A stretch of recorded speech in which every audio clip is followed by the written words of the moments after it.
अगर आप नौकरी करते हैं तो आपकी सैलरी का एक हिस्सा हर महीने ईपीएफओ यानी एम्प्लॉयज़ प्रोविडेंट फंड में जमा होता है। यही पैसा आगे चलकर रिटायरमेंट में बड़ा सहारा बनता है। लेकिन अब संसद में पीएफ से जुड़ा एक ऐसा आंकड़ा सामने आया है जिसे जानना हर नौकरी पेशा व्यक्ति के लिए बहुत ज़रूरी है। सरकार के मुताबिक देश में 21 लाख से ज़्यादा पीएफ अकाउंट ऐसे हैं जो इनएक्टिव यानी लंबे समय से निष्क्रिय पड़े हुए हैं।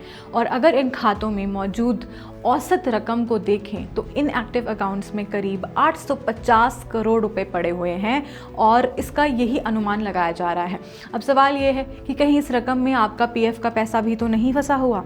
आइए पूरी खबर समझते हैं अच्छे से इस वीडियो में। दरअसल संसद के मॉनसून सत्र के दौरान पीएफ खातों को लेकर सरकार से सवाल पूछा गया। राज्यसभा में सांसद नीरज डांगी ने वित्त वर्ष 2020-21 से अब तक के इनएक्टिव और बिना क्लेम किए गए पीएफ खातों से जुड़ी जानकारी मांगी थी। इसके जवाब में श्रम और रोजगार राज्य मंत्री शोभा लिखित जवाब में आंकड़े जो हैं वो साझा किए संसद में। सरकार की तरफ से दिए गए आंकड़ों से पता चलता है कि इनएक्टिव पीएफ खातों की संख्या लगातार बढ़ती जा रही है। 4 साल के दौरान इन खातों की संख्या जो है वो आपको स्क्रीन पर नजर आ रही होगी। इतना बड़ा नंबर हम नहीं बता सकते, यानी करीब 21 लाख से ज्यादा पीएफ खाते ऐसे हैं जिनमें लंबे समय से एक्टिविटी कोई हुई ही नहीं है। सिर्फ खाते नहीं बढ़े, इनमें जमा रकम भी बढ़ी है। अब यहाँ एक और अहम बात है, इनएक्टिव पीएफ खातों में सिर्फ खातों की संख्या ही नहीं बढ़ी बल्कि औसत बैलेंस भी बढ़ा है। वित्त वर्ष 2020-21 में एक ऐसे खाते हैं जिसमें औसतन करीब 33,000 से ज्यादा रुपए जमा थे। वहीं पे 23 और 24 की बात करूं जिसमें 39,000 से ज्यादा रुपए हो सकते हैं, यानी 4 साल में प्रति खाते में औसत रकम में करीब 18% की बढ़ोतरी हुई है।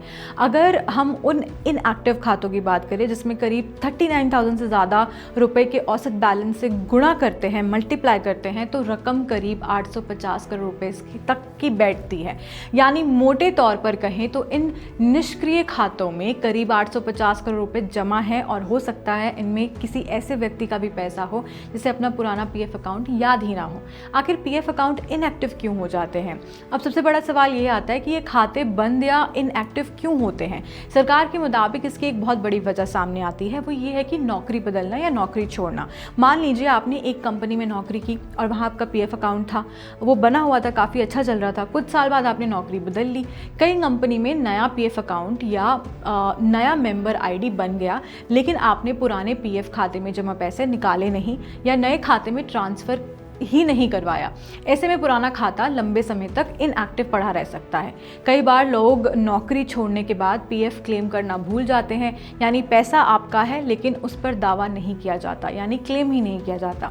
केवाईसी और आधार से भी सामने आए पुराने खाते सरकार ने एक और अहम वजह बताई है।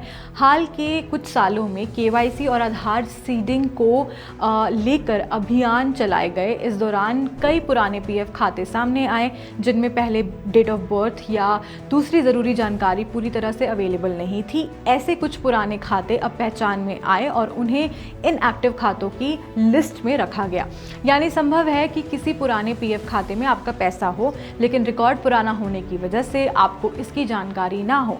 सरकार और ईपीएफओ क्या कर रहे हैं इस पर? जब ये सवाल आता है कि सरकार के क्या स्टेप्स हैं, तो उनके यही हैं कि करोड़ों रुपए को उनके सही मालिकों तक पहुंचाने के लिए सरकार जो ये काम कर रही है, इसके लिए ईपीएफओ की तरफ से कई कदम उठाए जा रहे हैं। पहला है auto initiation claim, auto initiate claim भी कह सकते हैं। नई ईपीएफ व्यवस्था में ऐसा प्रावधान किया गया है कि कुछ पीएफ क्लेम की प्रक्रिया खुद शुरू हो सके ताकि कर्मचारी को बार बार अलग अलग प्रोसेस से ना गुजरना पड़े और पैसा सीधा उनके जेब में आ जाए या उसके आधार से जुड़े बैंक अकाउंट में ट्रांसफ़र किया जा सके। इसका मकसद साफ है कि पीएफ का पैसा अनावश्यक रूप से लंबे समय तक अटका ना रहे। इसके अलावा ईपीएफओ की तरफ से लोगों को पुराने और इनएक्टिव पीएफ खातों के बारे में जागरूक करने के लिए भी अभियान शुरू किए गए थे, चलाए गए थे। इनमें जो है निधि आपके निकट यानी नैन 2.0 कैंप और सोशल मीडिया के जरिए जागरूकता अभियान शामिल है। वो अपने सोशल मीडिया पे बहुत सारी जो चीज़ें हैं वो पोस्ट जो हैं वो डालते रहते हैं। इन अभियानों का एक ही मकसद है कि कर्मचारी अपने पुराने पीएफ खाते चेक करे और अगर उसमें पैसा पड़ा है तो समय रहते उसका क्लेम या ट्रांसफ़र कराए। तो अगर आपका पुराना पीएफ है तो आपको क्या करना चाहिए? अगर आपने कभी नौकरी बदली और अगर आपने किसी पुरानी कंपनी में काम किया था और वहाँ जो आपका पीएफ कटता था लेकिन आपको याद नहीं कि उस पीएफ का पैसा आपने निकाला, था या नहीं निकाला था, या नई नौकरी वाले पीएफ अकाउंट में ट्रांसफ़र किया था या नहीं किया था, तो अपने पुराने पीएफ रिकॉर्ड को एक बार ज़रूर चेक कीजिएगा। खासकर अगर आपने कई साल पहले नौकरी बदली है और उस समय पीएफ ट्रांसफ़र की प्रोसेस जो है पूरी नहीं की थी, तो अपने पुराने खाते को नज़रअंदाज मत कीजिए, क्योंकि संसद में सामने आए आंकड़े साफ बताते हैं कि लाखों पीएफ खाते इनएक्टिव पड़े हुए हैं और इनमें बड़ी रकम जमा है। हो सकता है कि इन 21 लाख से ज़्यादा खातों में आपका भी कोई पुराना पीएफ खाता शामिल हो, और सबसे ज़रूरी बात, पीएफ में जमा पैसे आपकी मेहनत की कमाई है। इसलिए नौकरी बदलने के बाद पुराने पीएफ को भूलेगा मत और उसे सही खाते में ट्रांसफ़र करिए या रूल्स के मुताबिक क्लेम कीजिए, क्योंकि पैसा छोटा हो या बड़ा हो, अगर आपका है तो उस पर आपका ही हक बनता है।